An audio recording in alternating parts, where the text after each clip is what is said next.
This time, I travel to the very ends of the earth, Patagonia. Look at where I am. I brave perishing temperatures in an effort to put dinner on the table. As I struggle to feed myself, I eat one of the foulest tasting things I've ever had. Oh, gosh, that really just hit me then. The mountains unlock my deepest fears. You need to put your neck on the line. You can't just sit by the fire in life. And defeat by the weather almost comes knocking on my camp's front door. I am humbled by being caught out.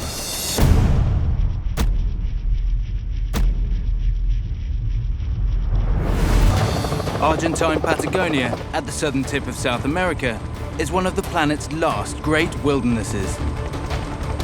It might not look it from up here, but right now, it's the height of summer here in the mountains.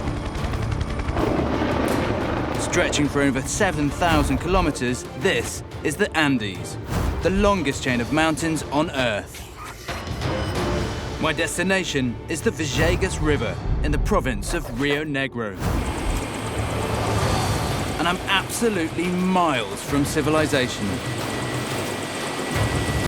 It may be in the foothills of the Andes, but one of my biggest immediate risks is exposure from the heat of this sun. I could easily get burnt here, and the wind is blasting down as well. One of my biggest threats will be exposure. I should expect freezing overnight temperatures, which puts me at risk of hypothermia. The ozone here is thin, which intensifies the sun's rays, so sunstroke is also a real threat. And immediately I'm getting hit by horseflies. Tabanos, as they're called in Argentina, are big fat horseflies.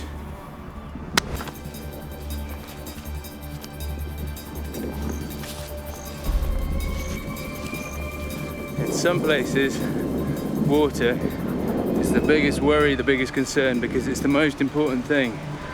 But here, it's not really a problem.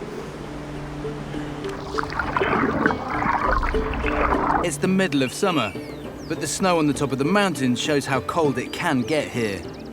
The thing that is really making me nervous is how the temperature is going to drop as soon as night comes. This location here, I think, is perfect to make a camp. You can see the very, very soft sand here, which I can sleep on, which will be comfortable. But it's also in the direction that the wind comes from. It's sheltered behind this big bush, and that'll help me get a fire going. Because tonight, if I don't have a fire, I'm going to be very, very, very cold.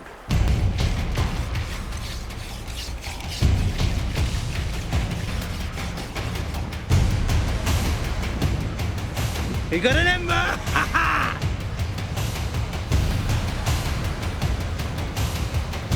Fire!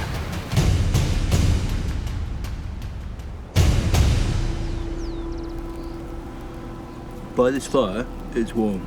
Anywhere away from this fire, it's freezing. It really is chilly. As soon as the sun went behind the mountains, it just started getting very, very, very chilly. Thank goodness I've got a fire going, that's all I can say. Morning. It's cold. It's really cold. The sun is just creeping over the mountain. And the temperature difference immediately is utterly incredible. Oh, thank you. Thank you, son. Cold water rivers, predominantly snowmelt. I would say these are river trout. If that is the case, I think I might need to start fishing. I've got no rod, line, or net. But for centuries, people have caught trout just by tickling them as they hide against a riverbank. Do it right, and the trout goes into a kind of trance, and you grab it. Trouble is, I've never done it before, so I've no idea what doing it right is. Ah! That was a fish. Damn! I had my fingers on another fish. Come on, stuff.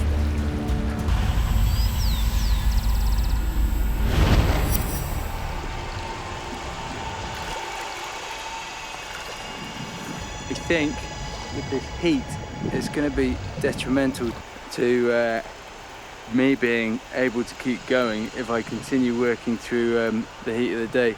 My back is already really burnt, unfortunately. I need to show you my back, don't I?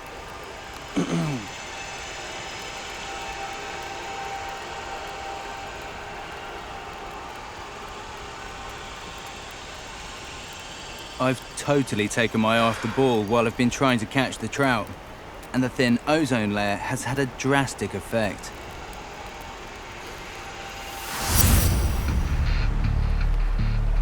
Okay. Slightly humbling admission is that I've let myself get too badly sunburned. I've got superficial at the moment burns on my back, but they could very easily develop into partial depth burns, which in old medical terms means second-degree burns, which means my back could blister, then get infected. It would cause cellular damage, and most importantly, actually for me, it would mean the end of this trip. I wouldn't be able to continue.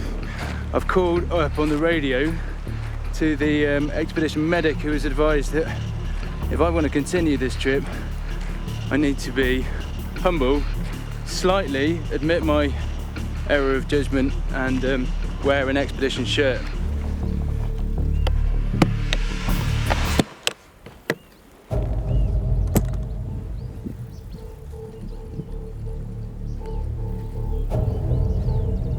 This is the first ever marooned where I'm wearing a shirt, and it's humbling.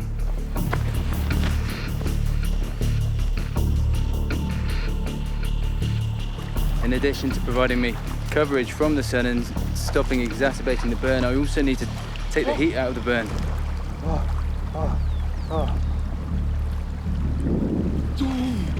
That is cold! That means refocusing on my key priority, shelter against the elements.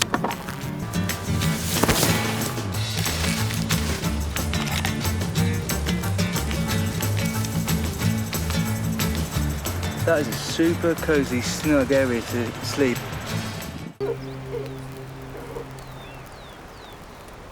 Morning. Always feel like I've been in a fight after I wake up. And look what I found down here.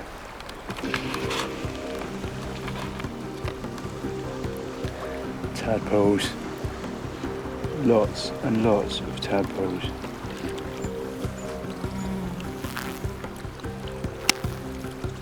I've tasted nicer things. Crikey, that's not very tasty raw. But I could cook these, couldn't I? This is meat. How does one cook tadpoles? So I'll leave them there for a little while. Roasted tadpoles for supper. 30 of them.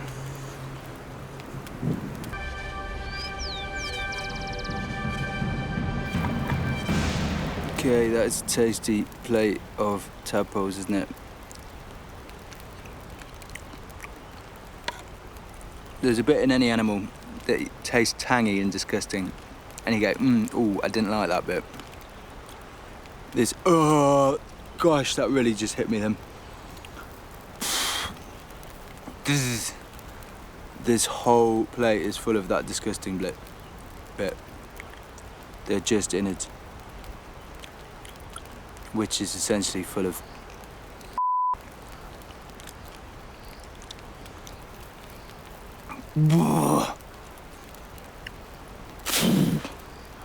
I've eaten some horrible things in my time, but something about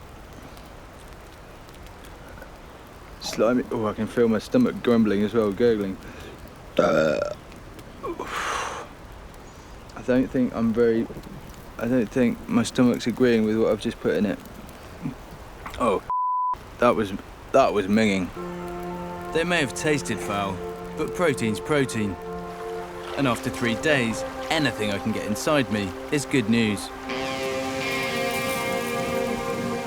What isn't so welcome, however, is the sudden change in weather. There's rain coming in from that side. You can see it coming over the mountains. It's tipping it down with rain over there. But I need protein, so I'm hoping to make a fishing line from the tendons on the deer leg I found. I'm going to put it in the river, soak it, then dry it out a little bit, and then pound it gently with a bit of wood so that I can split the individual fibres and make some fishing line. Edging closer to a fish supper.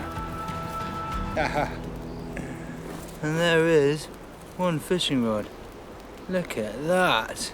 Let's go catch some fish.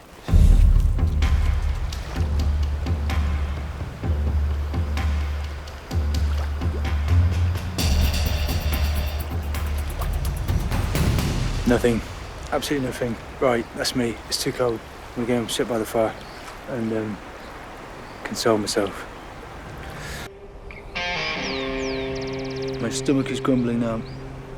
My stomach is really grumbling, and yeah, there's only so many bamboo shoots and sorrel leaves you can eat in 1 week. The weather change has eased my sunburn, and I can finally get rid of this shirt. It's time. It's time to give it back.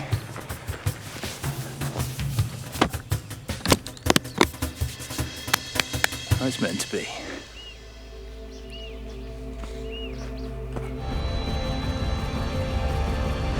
I literally can't stand there long enough. It's I just get chilled to the bone and I'm shivering, and then I want to come back to the fire.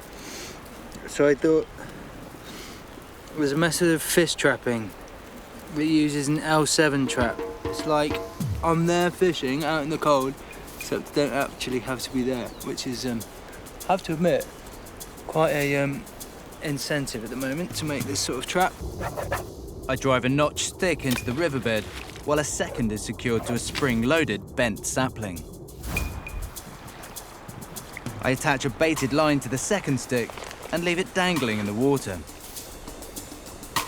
In theory, when a fish takes the bait, the sticks separate and the spring-loaded sapling tugs the fish out of the water. Automated fishing trap. Set. Happy days. The fire is my best friend. So my best friend. But I can't let it tie me down. It's been bitterly, bitterly cold. I mean, the sort of cold that makes me want to turn the camera off and just tell everyone else to go away and huddle up by the fire and do absolutely nothing. But of course, in these sort of situations, you can't do nothing. You can't just sit by the fire all day long because you won't eat. You won't progress.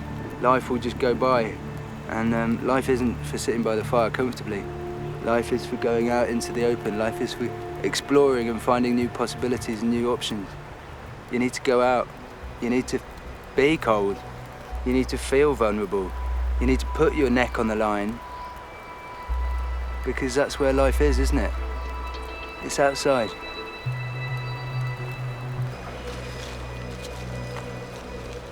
It's gone off. There's a fish in it. Got a fish. There's definitely, yes, there is a fish. There's a fish in the trap. Oh, it's quite big. That is quite big. Check that out.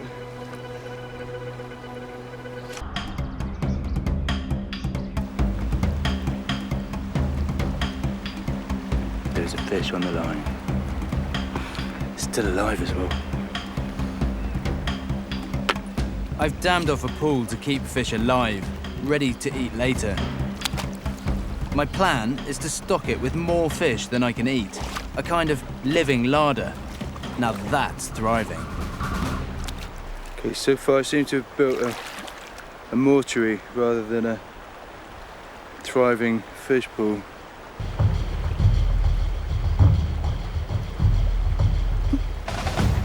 Yes! No, yes!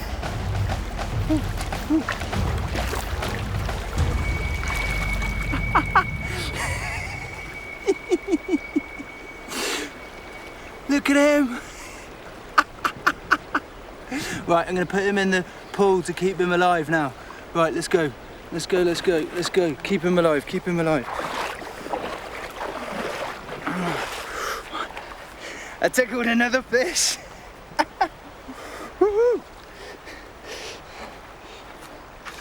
I'm hoping a bit of water flow will help keep the fish alive, so I've removed a couple of stones from the dam. Oh no. He's just gone into... I don't believe it. Absolutely don't believe it. Oh, Stafford, you complete plonker. Oh no. Okay, well, that solves that. All efforts are now on this pool.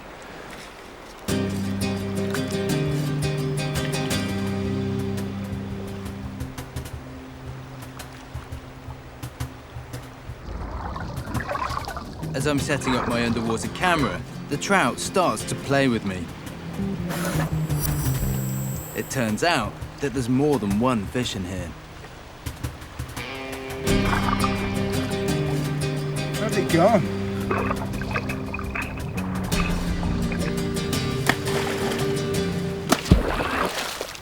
I really wish I could just drain this pool. All right. By removing the banks of the pool, there's nowhere for the trout to hide.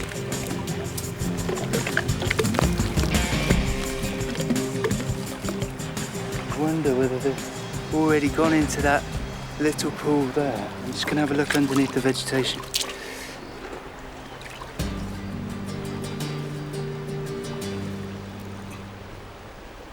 Yes. Yes. Yes. I got the tiny one. That's 4 fish.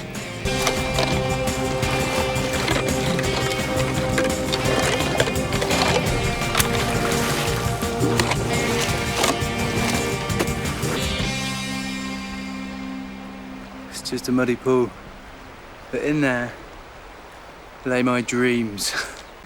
I really, really can't grumble. This has been an extraordinarily fruitful day, hasn't it? 4 fish for supper. It's time to eat. They look done to me. I'm so excited. For supper tonight, I have roasted trout, 4 of them, of the finest trout from Patagonia, on a bed of sorrel leaf and clover. To follow, I have a bowl of wild strawberries and blueberries. That's not bad, really, is it? Okay, let's see.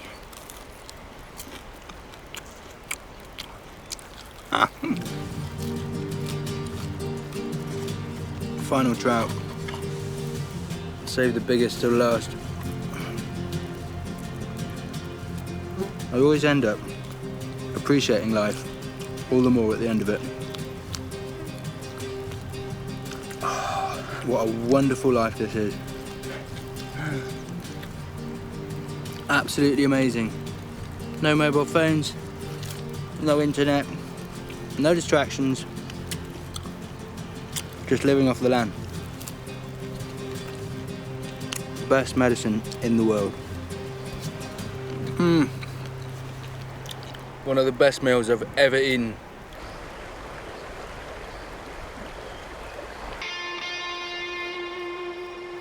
One more night's sleep, and then it's out of here.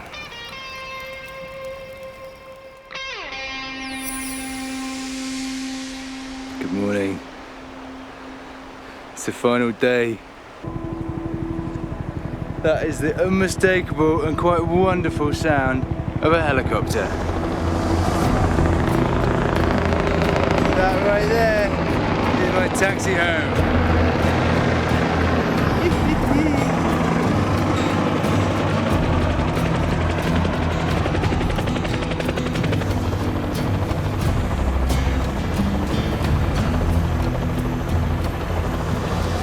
The landscape and the mountains are enchantingly familiar. They really are. It feels like a place where I know. It feels like a place where I'm connected to.